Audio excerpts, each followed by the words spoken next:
Next one is Nemanja Nikolić, CEO of All Secure, and he will be talking about protecting your business and customers, the importance of secure payments.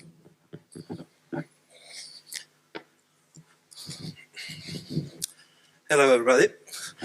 Let me start and try to be as fast as possible. So today I will be talking about the security in the online payments. And every time when we talk about the security in online payments, let us first not forget the amount of energy, tremendous amount of energy which was invested into the market education during the past 10 to 15 years. Sorry. Sure. I'm sure we all here will remember the same set of arguments that we were all repeating constantly and always highlighting the benefits of e-commerce when compared to a traditional one. Well, luckily, this job of market education is changed. It's far from being finished. So, number of e-commerce merchants rapidly growing, and the e-commerce entering into the market segments we could not even anticipate before. Our role is changed.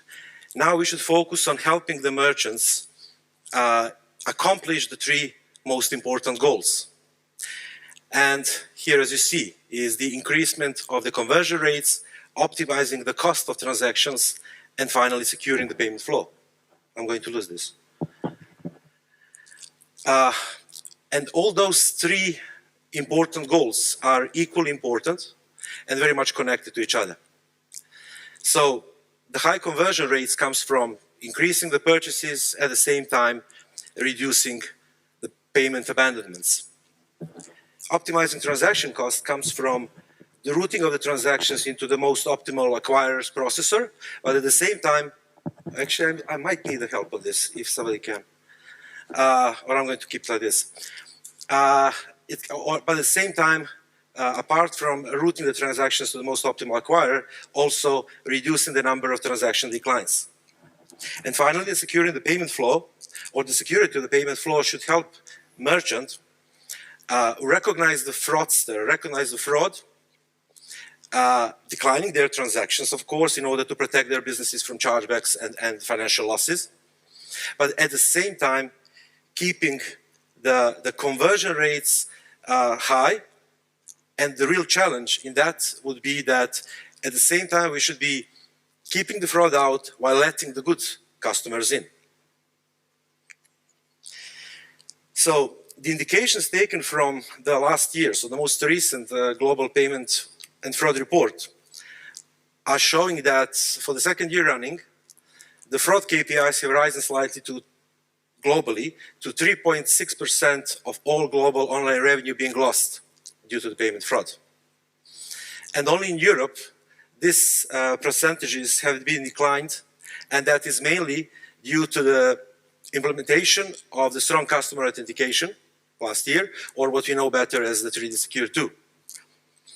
Now, when we talk about how we are going to actually implement the strategy of the good fraud protection strategy, just before we go into that, I'm just going to ask you to go one step back and look at the payment flow process as we all see in front of us. So the good question would be, when we plan the good fraud management strategy, where do we actually put those risk protection tools?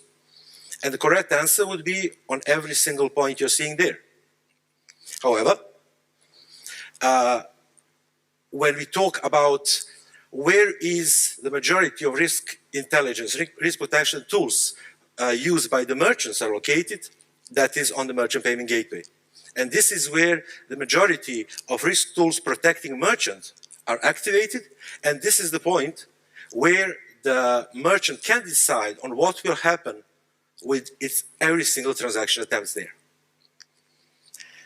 So there are various risk intelligence, risk protection tools on the market. I'm going to focus today only on 4 of them, which I think are the most important and which once combined together can deliver a solution which is at the same time delivering the optimized security flow, optimized payment security, and still maintaining the high conversion rate. So the first one is the most basic one, and that is the card or data validation tool. Data validation tool is typically implemented at the beginning of the payment process, or where on the first step on the merchant side. And data validation actually helps merchants to not just, or to recognize the data being entered by the customer itself, such as, is this particular car brand allowed in this particular shop? Or if the card number have been entered, the card number entered is being considered valid or not, or if the CVV entered is in the right format. Now, when this implemented, the merchant can expect to have the reduced number of potential risk or potential fraud prevention attempts being stopped before it actually comes to the payment gateway, before the transaction even starts. The second one, the risk intelligence tool, so we call them internal risk checks, is the set of tools which should be implemented in a way that it will allow a big number of different internal risk checks being targeting or executing on every single transaction comes through the payment gateway. So, as I said, I mean, if you look at this particular slide, you will see a number of risk intelligence tools. Those are the most general ones and most probably familiar to most of us, or logical. When then combined together, they will, during every single transaction, so in the real time, they will not just check every transaction for certain behavior, which could be considered fraudulent, but it will also score in the real time, and it will provide the scoring mechanism which will allow the merchant to use that result in order to decide on what will happen next during the payment flow. For highly secured transactions, for the businesses which are even more sensitive, we are always recommending that the merchant should implement something what we call the external risk checks. We have integrated a number of internal risk checks, and when you talk about the global leading systems, so databases, we are talking about Count, we're talking about Red Shield, we're talking about Itoka or ThreatMetrix and similar ones. So those leading global systems are being used either in combination with the previously mentioned internal risk checks to complement each other, or merchants can fully outsource to these global leading companies.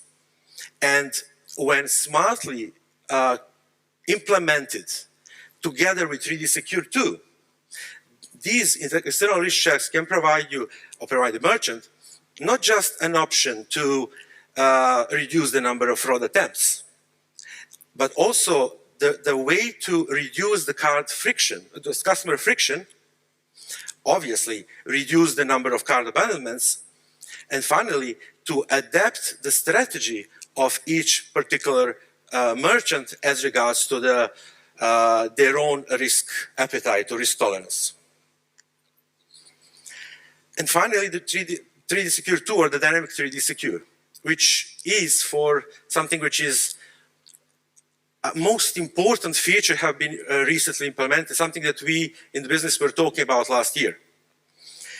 3D Secure was a technology for authenticating the cardholder in order to put the liability shift away from the merchant.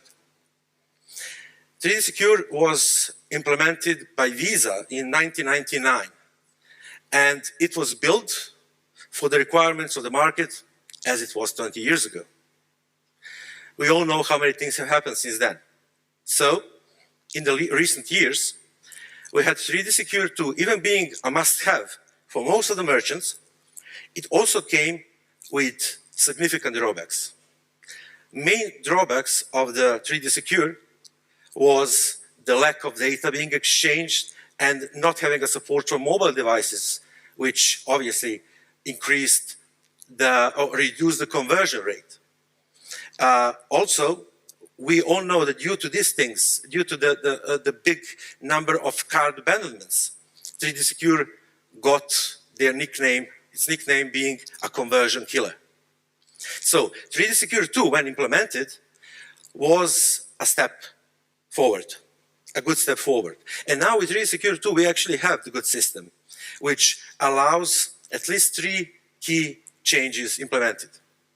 The first being 10 times more data being exchanged, which at the bottom line brings us to a situation where the issuing bank, which is actually controlling the process of the payment, will receive much more data about a particular transaction. It will allow them to adapt their own flexibility, adapt their own payment process in order to reduce the number of, or reduce the friction during the purchase process.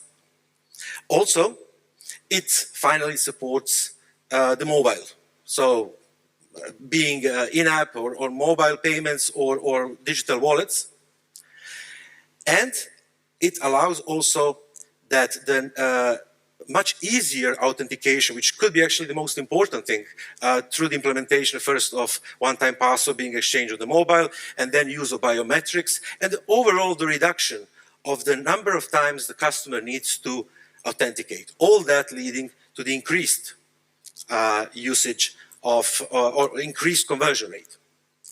So when we talk about something which is definitely better than it was before, we are still in a position that we actually have to allow the merchants to be able to decide in a particular moment if a transaction or if the merchant is actually going to use this benefit of the liability shift, or it will decide to use the option of the exemption from the 3D Secure and pass the transaction with zero friction for the customer for the reason of higher conversion.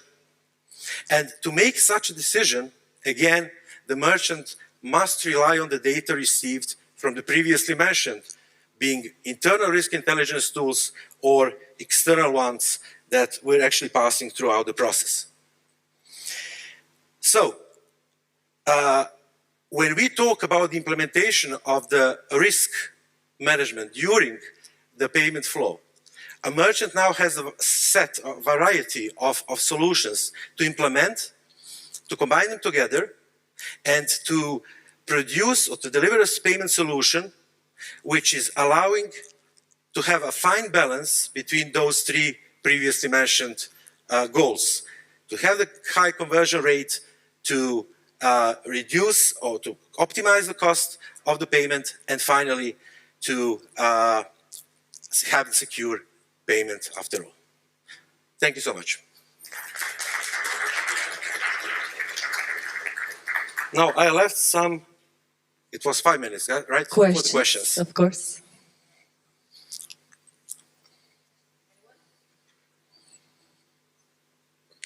Questions? Thank you very much. Thanks so much.